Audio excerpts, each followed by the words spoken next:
Hey guys, so E3 is well underway. We started with EA's press conference, if you can even call it a press conference. I think it's more like Nintendo's Treehouse, and EA is extremely low key, low key. It was something like 3 hours long, incredibly boring. One of the only real big highlights is we got to see some Star Wars Jedi Fallen Order gameplay. I guess I could give a grade to the EA press conference, and I could do that later if you want me to. Let me know in the comments.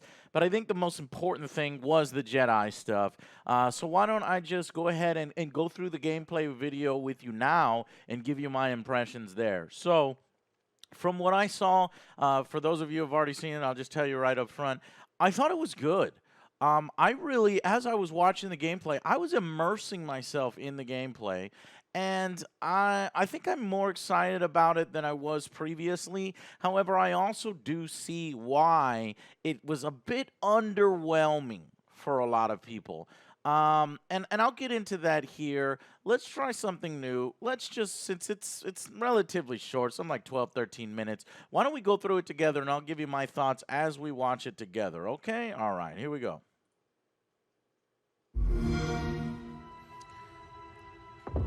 So their menu, they hold on that menu a while and it starts pretty quickly here.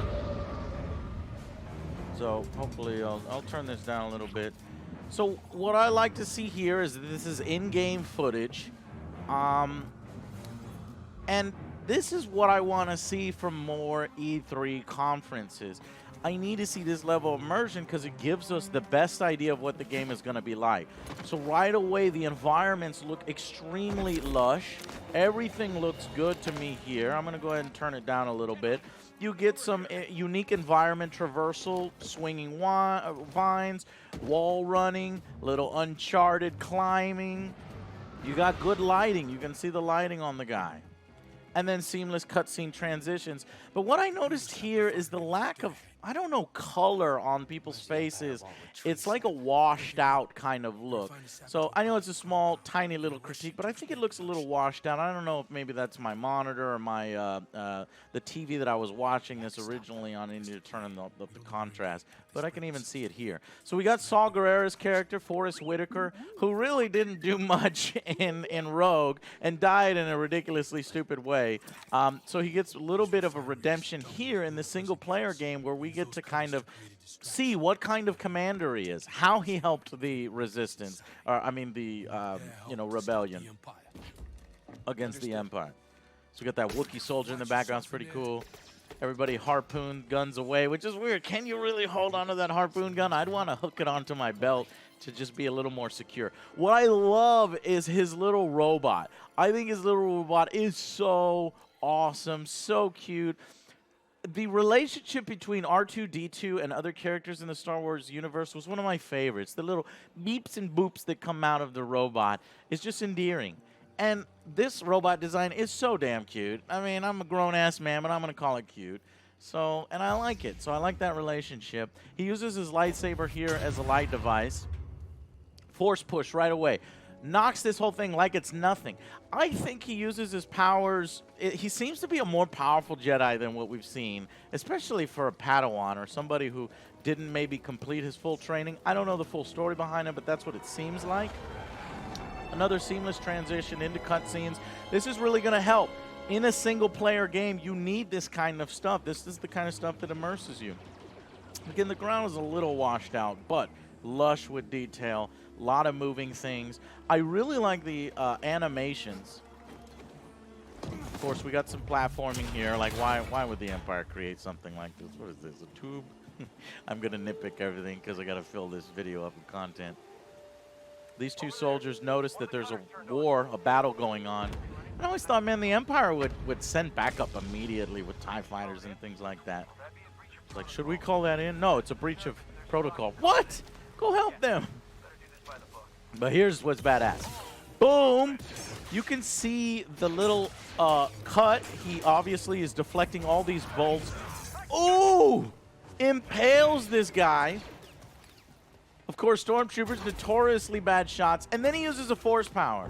Now, when I first saw this, I was like, what the fuck? This guy can freeze time? That is ridiculous. We've never seen that before. But I think it's more of a stasis kind of... Oh, here we go. Evil R2-D2. Love the lighting. Love the animations. And I love what he does right here. Picks this thing up. Boom! Uses it as an object. And if you look here, there's like a little red dot sight, almost like a Predator kind of thing. And I think it's distracting, but I think it's kind of necessary. Ooh, look at that animation. That was fucking nice. This guy's taunting the Jedi. Are you... Oh! Now, obviously, they can't show dismemberment and cutting him and guts falling out because that would be a...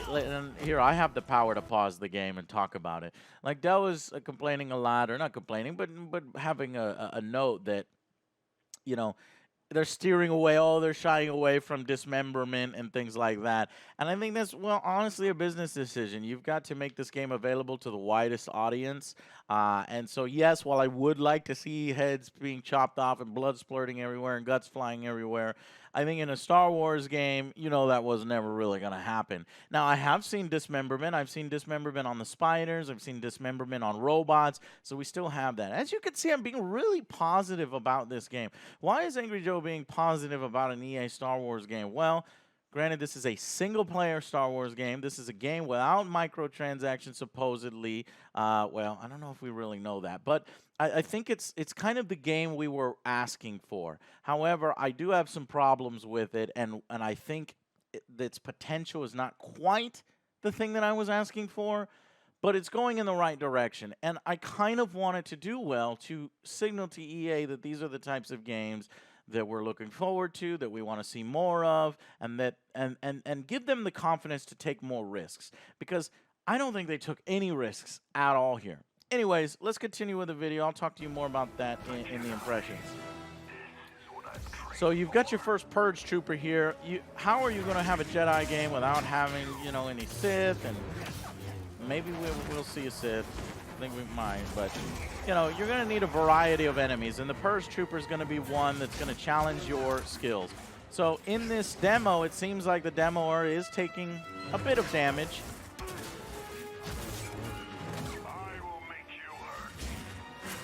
And he's got the little glowing melted armor pieces and slashes.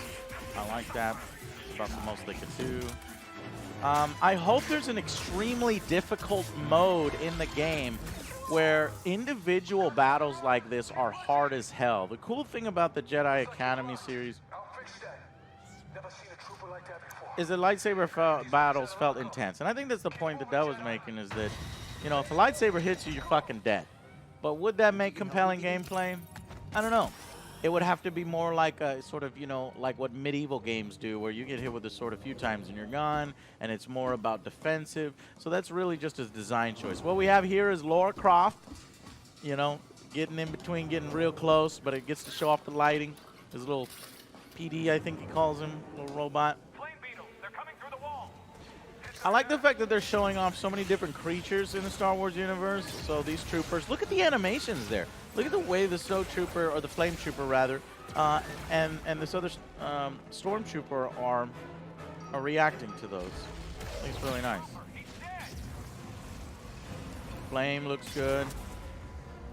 The stasis again. He's like the most powerful Jedi we've seen. He's not quite Force Unleashed levels with Star Killer, but he's definitely, I think, better than any Jedi that we've seen. And now that Saw Gerrera is alive, we can place the time that he lived at, you know, because Saw Gerrera died in Rogue One, which was, you know, a prequel to Star Wars. You sure you want to plug into this thing? The original Star Wars. Okay. So that's the main concern. Is Cal gonna die? Where's his story gonna go? How old is he? What's the potential for this franchise and sequels going in the future? These are all things to consider.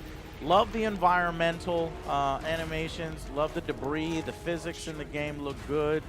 So I'm highly encouraged by what I see. I understand that a lot of people were a little underwhelmed or disappointed, and I think that comes from, let me turn it down a little bit.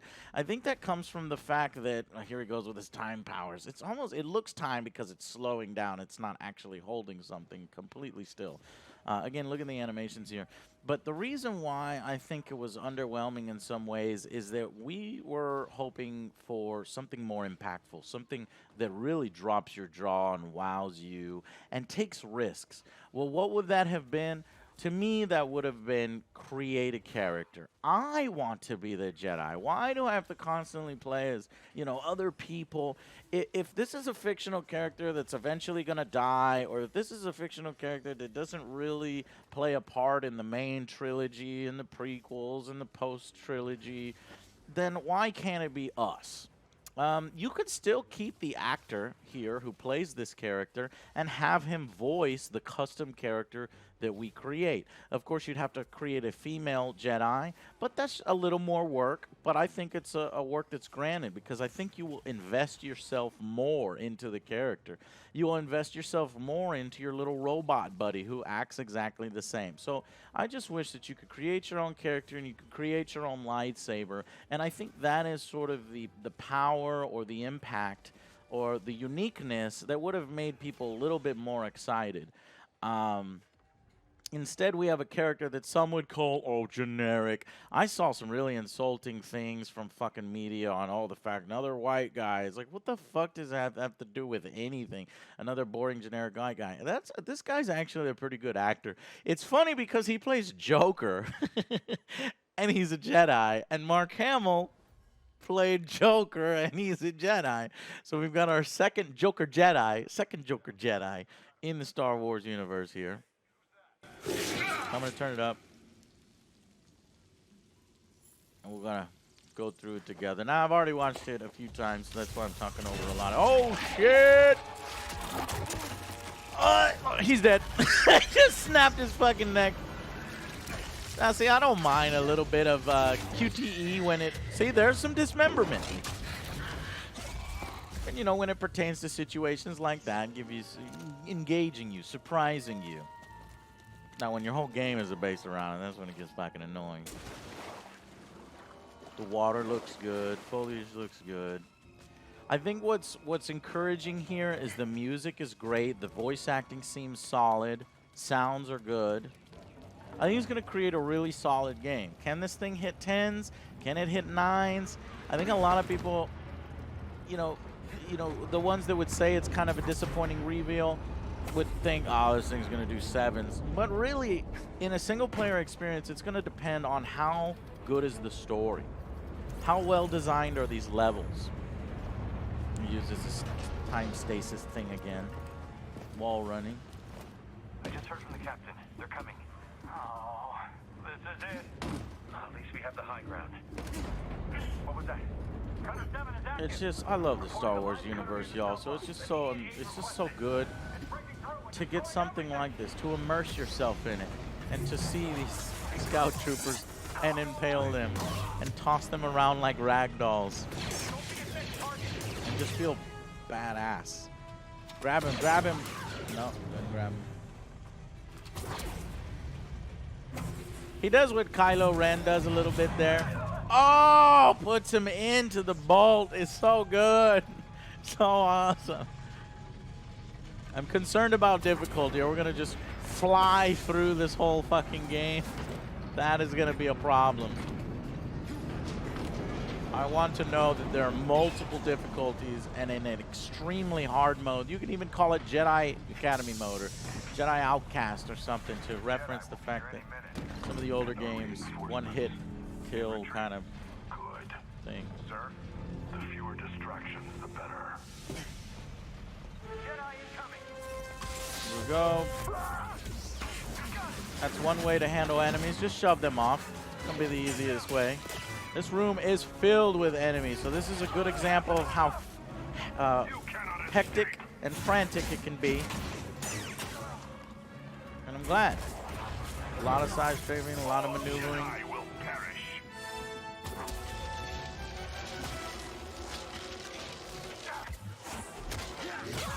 Nice. See, that power is so powerful. The fact that we've not really seen that before. Nah. In the game, you would quickly learn never to pull him towards you because it looks like the Purge Trooper has an automatic counter for when you pull him towards you. But the Purge Trooper weapon definitely looks cool. That's another thing in games that would have been cool is allowing us to use different weapons. Whatever you see drops, you can pick up and use. But for whatever reason, games just don't do that. Now, of course, you got a lightsaber, so why would you want to use anything else? But I would do it, especially on second playthrough and things like that.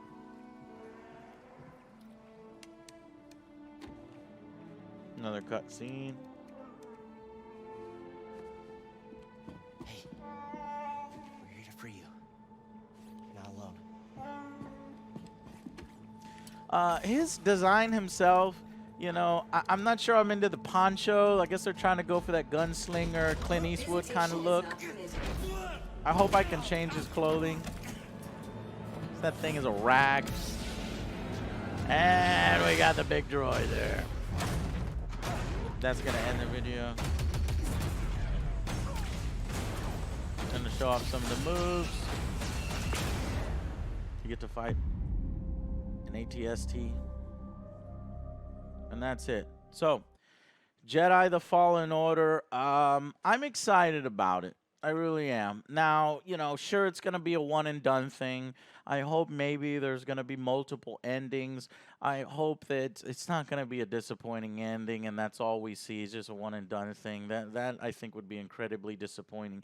That would get out and I think it would hurt the game's sales. Hopefully they have, you know, some branching things or a plan for how they're going to handle this new Jedi. Or something like that. It's disappointing that we don't get to create ourselves, grab our own saber. It's going to be, you know, a pretty sort of standard journey from what we've seen. But what I have seen is the Jedi powers look interesting. It looks engaging.